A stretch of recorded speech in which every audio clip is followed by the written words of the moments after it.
Okay, so welcome back. If you are watching this right now, you are probably a small business owner, and you are probably thinking, or maybe you have already been thinking, that the answer to all your problems is just hiring somebody. Like, if I could just get one good person in here, everything would be fine, right? I get it. I've heard it 1,000 times. I'm Jenna, and today we are doing something a little different. I have Kevin here with me. Kevin is literally our systems and operations guy at Sulum, and we are going to talk about how to actually hire employees for a small business. Not just like the checklist stuff you find on Google, the real stuff, the stuff that nobody tells you before you make a really expensive mistake. Kevin, welcome. Hey, thanks for having me. And yeah, look, I've worked with hundreds of small business owners at this point, and the hiring conversation is it's always a bit of it's a minefield, honestly. Like people come in with these expectations and then reality hits, and it's rough. So let's just start there because I think, most people watching this, they are in that place where they are overwhelmed. Like they are wearing every hat. They are the CEO, the customer service rep, the bookkeeper, the marketing person, all of it. And they think, "Okay, I just need to hire someone." Kevin, why is that why is that thinking kind of dangerous? Okay, so here's the thing. And I don't want to be negative about it because the instinct to hire, that's right. Like you should absolutely be building a team. But the mistake, and this is the mistake, is thinking that hiring someone will solve the problem when the problem isn't actually a people problem. It's a systems problem. And when you bring a new person into chaos, you just get more chaos. Like you have just paid someone to be confused. And that is a really expensive kind of confused. Ah, man, that's okay. That actually hits because I think a lot of business owners, especially in like restaurants, agencies, real estate, they're just like, I'll figure out how to train them when they get here. And then it falls apart. Every time. Think about it from the new hires perspective, right? They show up, they're excited, they want to do a good job, and then nobody can tell them exactly what a good job looks like because nobody has ever written it down. And then 3 months later, you're frustrated, they're frustrated, and you're back on Indeed posting the same job. Ugh, and that costs money too. I mean, we'll get into the actual numbers in a second because, Kevin, some of these numbers are kind of shocking. But first, let's talk about who this is for. Because if you're watching this and you run any kind of small business, whether it's a service business, a franchise, a content operation, healthcare, it doesn't matter. This conversation is directly for you. And we want to give you a real framework today for thinking about hiring differently. Stay with us. All right, so let's get into the actual process because I think most people, when they think about hiring, they think it's just like post a job, do some interviews, pick someone, done. Kevin, walk me through what a real hiring process should look like for a small business owner. Yeah, so, okay, the first thing, and this is where most people skip, is you have to know exactly what role you actually need. Not what you think you need, what you actually need. Because a lot of business owners, they'll say, I need someone to help me. And that's not a job description. That's just vibes, right? Like you can't hire vibes. Okay, that's fair. So step one is really getting clear on what are the specific tasks that need to happen. What does a good day look like for this person? What does failure look like? And you have to write that down before you ever post a single job listing. Because here's the reality. 89% of hiring failures, and this is research from SHRM, 89% of them come down to attitude and behavior, not skills, not experience, attitude and behavior. Wait, 89%? So, like, all that time you spend looking at resumes and checking qualifications? Yeah, that's almost a waste of time relative to what actually matters. You still need the baseline skills, obviously, but you know what kills most new hires? They don't fit the culture. They don't have the right work ethic. They're not self-starters. And you cannot screen for that by looking at a resume. You screen for that by how you structure your interviews, your culture questions, your actual onboarding process. Okay, so let's talk about the money side. Because I think people have this number in their head like, oh, I'll hire someone for 50 grand a year, whatever. Kevin, what does a $50,000 hire actually cost? So this is where business owners get a rude awakening. A $50,000 salary hire in year one actually costs you somewhere between $65,000 and $74,000. Once you factor in payroll taxes, health benefits, and by the way, health benefits hit an average of about $17,000 per employee last year, and they're projected to go up another 6+% this year. And then you've got equipment, training time, onboarding. It adds up fast. And this is not counting the time you spend managing them. Right, and that is the hidden cost nobody talks about. Your time has a value. And if you spend 10 hours a week just managing, answering questions, checking work, putting out fires, that is literally you not doing the thing that makes your business money. So the math gets really ugly really fast. So, for someone watching this who's thinking, okay, I want to bring on help, what are the first real questions they should be asking themselves? So the first question is, do you have a documented process for the job you're hiring for? Like if you sat down right now and said, okay, I need to write out exactly how this role works, step by step, from day one. Could you do that? Because if you can't, you're not ready to hire yet. You're ready to systemize and then hire. That's the order. Systems first, people second.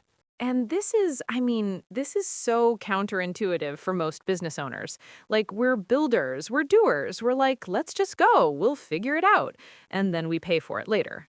Every single time. I'm not kidding. I've seen this pattern across over 40 different industries. The businesses that hire well, they have clear systems. The businesses that churn through employees, they don't. It's that simple.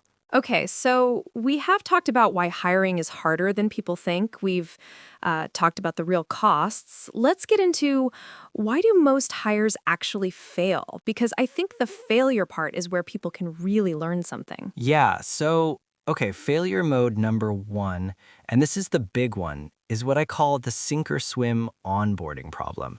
So you hire someone, they seem great in the interview, they start Monday, and then you kind of just throw them in. Like, here's your login, here's the general idea, figure it out. And then you're surprised when they can't figure it out. I mean, honestly, I've been guilty of this. Like, I've seen it happen where you're so excited someone finally started, and then you just kind of go back to your own work and assume they'll figure it out. And then the stats are, get this, only 12% of employees actually feel like their company did a great job onboarding them.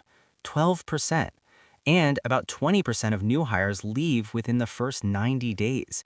1 in 5, just gone. 1 in 5. That is, wow. Okay, so that means if you hire 5 people this year without a real onboarding system, statistically, one of them is walking out the door within 3 months. And probably like at the worst possible time, right?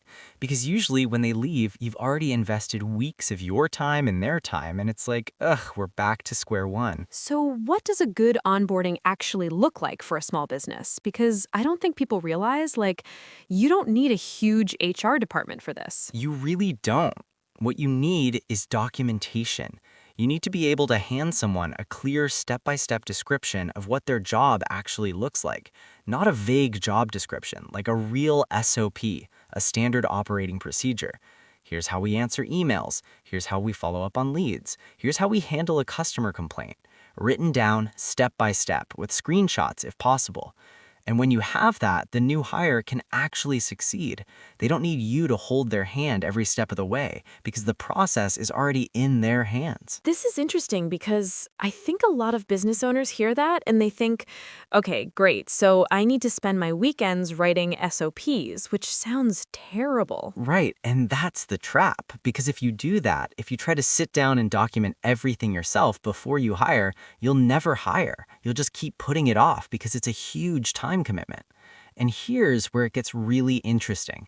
The best business owners I've seen, they flip the model. Instead of documenting everything first and then hiring, they bring on the right kind of help that documents as they work. So the systems get built in real time by the person doing the work, which means the business owner doesn't have to. The process gets captured naturally. Okay, I want to dig into that because that is exactly what we see work at Sulum. Like the whole concept of your processes getting built while the work is getting done.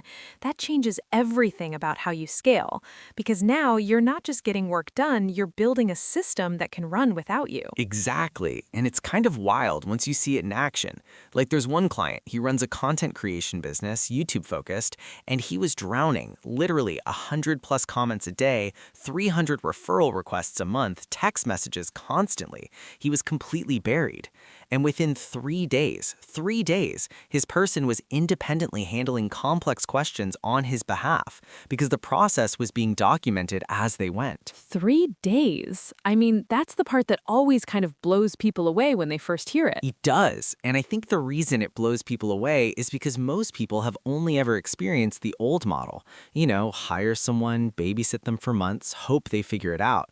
When you flip it, when the documentation is built in from day one, it's a completely different experience. All right, let's bring it home because I want to make sure everyone watching this leaves with something actionable.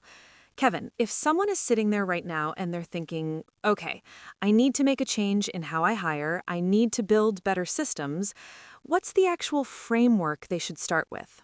Yeah, so let me give you the 3-step framework that actually works. Step 1, before anything else, is document the work. Not all of it at once, just start with your most repetitive tasks. What do you do every single week that someone else could do if they just had clear instructions? And here's the trick. You don't have to write it out. You can literally record a 5-minute video of yourself doing it. Walk through it, explain your thinking, capture the process. 5 minutes, that's it.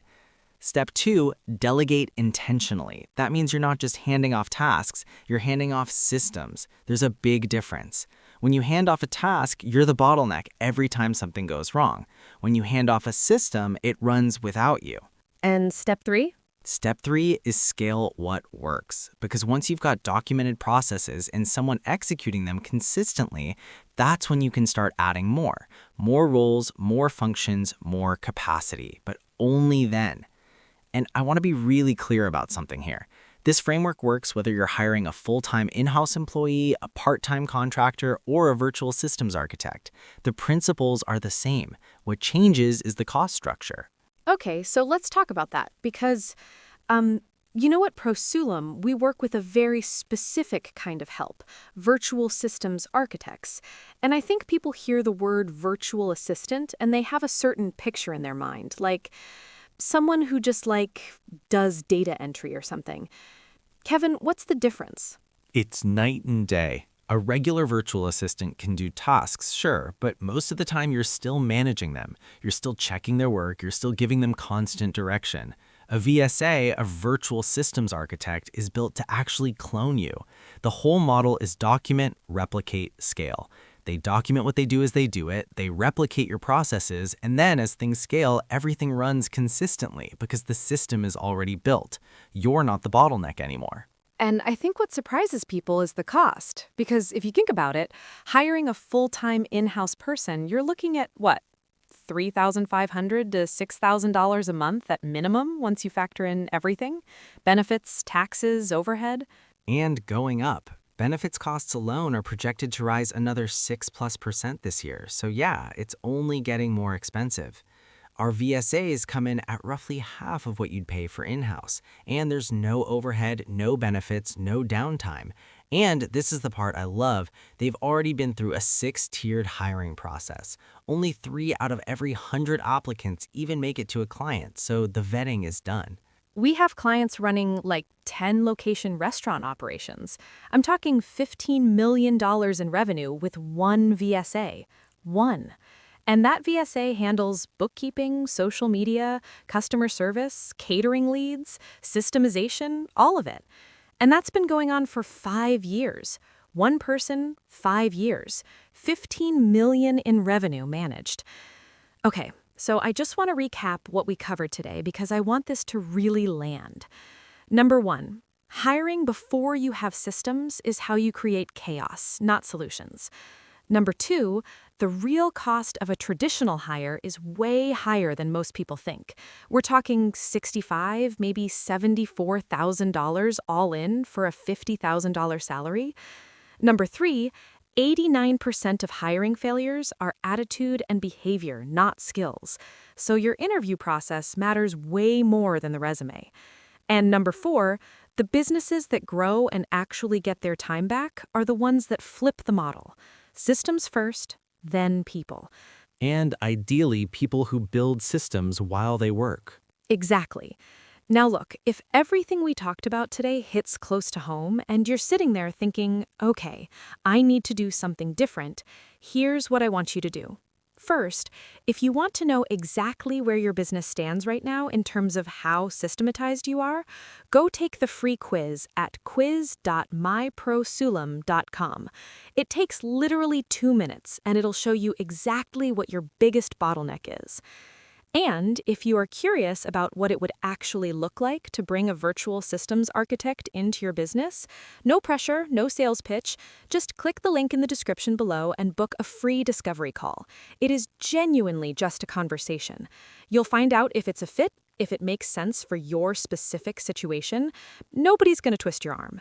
But a lot of people who get on that call realize pretty quickly that this is exactly what they've been missing. There's also a free course at systemizeinfive.com. 4 videos, totally free, walks you through how to systematize your business in about 5 minutes a day. Super practical stuff. It's good stuff. It really is. All right, that's a wrap on this one. Thank you so much for being here, Kevin. Always. And hey, if this was useful, do us a favor and share it with another business owner who's drowning right now and trying to hire their way out of it. They'll thank you for it. We'll see you in the next one. Take care.